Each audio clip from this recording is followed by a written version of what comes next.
sadyang ganyan.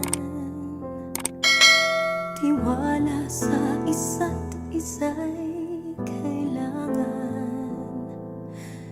Dati mong pag-ibig wala Teka, kunin ko lang po. alam. Basta't Surprise! Kaya kami, sir, nahihirapan. Ay, sayang hindi po namin na-locate ang inyong ano. Sige, sir, hilahin niyo po ito. Okay. Para makita niyo po yung munting surprise. Sino po kaya? Alam niyo na po kung kanino po galing. Happy birthday, mahal. At siya po nakatanglubakin yung ano, sir. Eto, may pa-surprise sa kotse. Ayan, hilahin ko lang po. Ilan taon na po kayo ngayon, sir?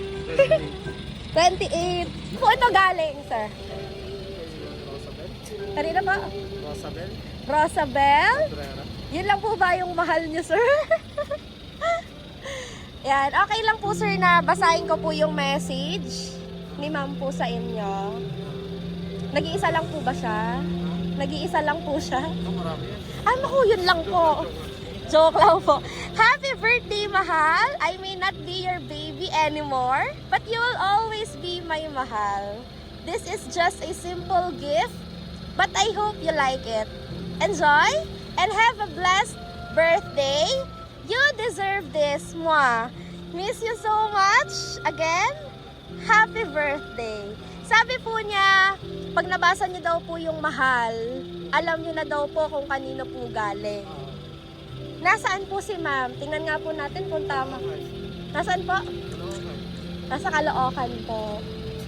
Ayun. Sana po naramdaman niyo po ngayon yung pagmamahal ni ma'am.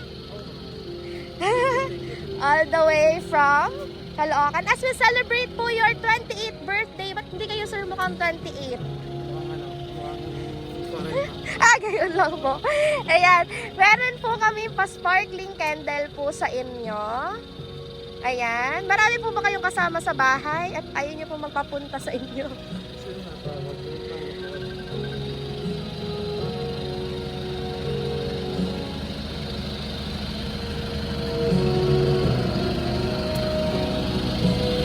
Yay! Happy birthday po, sir! Ayan, kita niyo po. Ang sparkling candle. Ayan. Happy birthday po. Ano po ang inyong wish, sir, bago po kayo mag-blow ng candle? Pinagpawisan si sir. Ano po? Good health. Good health. At many more birthdays to come. Siyempre naman po. Ayan. Happy 28th birthday, sir. Blow your candle po. Yay! Happy birthday!